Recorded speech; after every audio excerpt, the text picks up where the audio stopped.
بسم اللہ الرحمن الرحیم۔ ہمارے حضور صلی اللہ علیہ وسلم پر جادو کا اثر۔ مدینہ میں ایک جادوگر تھا جس کا نام لبید تھا۔ ایک بار مدینہ کے بہت سے یہودی اس جادوگر کے پاس آئے اور کہنے لگے کہ اے لبید، تم تو دیکھ ہی رہے ہو کہ یہ محمد کیسے اپنے دین کو پھیلاتے جا رہے ہیں۔ ہم لوگوں نے بہت کوشش کی کہ محمد پر جادو کر کے انہیں ان کے کام سے روکیں، لیکن ہم اس میں کامیاب نہ ہو سکے۔ اس لیے اب ہم سب تمہارے پاس آئے ہیں تاکہ تم کچھ پیسے اور اشرفیاں لے کر محمد پر جادو کر دو۔ یہ سن کر اس جادوگر نے کہا کہ ٹھیک ہے، میں اس کام کے لیے تیار ہوں۔ اس زمانے میں ایک یہودی لڑکا ہمارے حضور صلی اللہ علیہ وسلم کی خدمت کیا کرتا تھا۔ ان یہودیوں نے اس لڑکے کو بہلا پھسلا کر ہمارے حضور صلی اللہ علیہ وسلم کے کچھ بال اور کنگھی کا ایک ٹکڑا اپنے پاس منگوا لیا، اور پھر ان دونوں چیزوں کے ذریعے ہمارے حضور صلی اللہ علیہ وسلم پر جادو کروا دیا۔ کہتے ہیں کہ ہمارے حضور صلی اللہ علیہ وسلم پر وہ جادو لبید جادوگر کی لڑکیوں نے کیا تھا۔ انہوں نے ایک دھاگے میں 11 گانٹھیں لگا کر ان پر جادو کیا، اور پھر انہیں کھجور کی ایک لکڑی میں رکھ کر دور جنگل کے ایک کنویں میں ڈال دیا۔ ہمارے حضور صلی اللہ علیہ وسلم پر اس جادو کا اثر یہ ہوتا تھا کہ حضور اپنے آپ کو بندھا ہوا محسوس کرتے تھے، اور کسی کام کے بارے میں یہ خیال ہوتا تھا کہ وہ کام تو میں کر چکا ہوں، لیکن ابھی وہ کام نہ کیا ہوتا تھا، اور جو کام کر چکے ہوتے تھے اس کے بارے میں خیال آتا کہ ابھی میں نے یہ کام نہیں کیا ہے۔ لیکن ان سب کے باوجود جادو کا جو اثر تھا وہ بس آپ کے جسم پر ہی ہلکا پھلکا تھا۔ نبوت میں اس کی وجہ سے کبھی ایسا فرق نہیں پڑا کہ جادو کی وجہ سے آپ نے کوئی غلط بات کہی ہو یا قرآن کی کوئی آیت بھول گئے ہوں۔ ایک بار ہمارے حضور صلی اللہ علیہ وسلم حضرت عائشہ کے گھر پر موجود تھے۔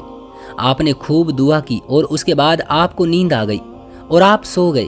سو کر جب اٹھے تو حضرت عائشہ سے کہنے لگے کہ اے عائشہ، اللہ نے ہماری دعا سن لی ہے۔ حضرت عائشہ نے پوچھا کہ کون سی دعا اے اللہ کے رسول؟ حضور صلی اللہ علیہ وسلم نے فرمایا کہ ابھی خواب میں میرے پاس 2 فرشتے آئے تھے۔ ان میں سے ایک نے دوسرے سے کہا کہ یہ محمد کو کیا ہوا ہے؟ تو دوسرے نے جواب دیا کہ ان پر جادو کیا گیا ہے۔ پہلے فرشتے نے پوچھا کہ کس نے جادو کیا ہے؟ تو دوسرے فرشتے نے جواب دیا کہ مدینہ کے ایک جادوگر نے ان پر جادو کیا ہے۔ پہلے فرشتے نے پوچھا کہ کس چیز پر جادو کیا ہے؟ تو دوسرے نے جواب دیا کہ ان کی کنگھی اور بالوں پر۔ پہلے والے نے پوچھا کہ وہ کہاں ہے؟ تو دوسرے فرشتے نے جواب دیا کہ وہ کنگھی اور بال جنگل کے ایک کنویں کے اندر پتھر کے نیچے رکھے ہیں۔ پہلے فرشتے نے پوچھا کہ اب انہیں کیا کرنا چاہیے؟ تو دوسرے نے جواب دیا کہ اس کنویں کا پانی نکال کر اس پتھر کے نیچے سے وہ بال اور کنگھی کا ٹکڑا نکالا جائے تو ان پر سے جادو کا اثر ختم ہو جائے گا۔ پھر حضور صلی اللہ علیہ وسلم نے کچھ صحابہ اکرام کو جنگل کے اس کنویں کی طرف بھیجا کہ جس کے بارے میں ہمارے حضور صلی اللہ علیہ وسلم کو خواب میں بتایا گیا تھا کہ اس کنویں میں آپ کے بال اور کنگھی پر جادو کر کے ڈالا گیا ہے۔ ان سارے صحابہ اکرام نے کنویں کا پانی نکالا اور جو جگہ بتائی تھی اس جگہ سے کنگھی اور بال نکال کر ہمارے حضور صلی اللہ علیہ وسلم کے پاس پہنچے۔ حضرت جبریل علیہ السلام نے ہمارے حضور صلی اللہ علیہ وسلم کو آ کر بتایا کہ سورہ فلق اور سورہ ناس پڑھ کر آپ ان میں سے ایک ایک گانٹھ کھولتے جائیں۔ پھر حضور صلی اللہ علیہ وسلم نے سورہ فلق اور سورہ ناس پڑھ کر ایک ایک گانٹھ کو کھولا، یہاں تک کہ وہ 11 گانٹھیں کھل گئی، اور پھر آپ نے ایسا محسوس کیا کہ جیسے میرے اوپر سے کوئی بوجھ اتر گیا ہو۔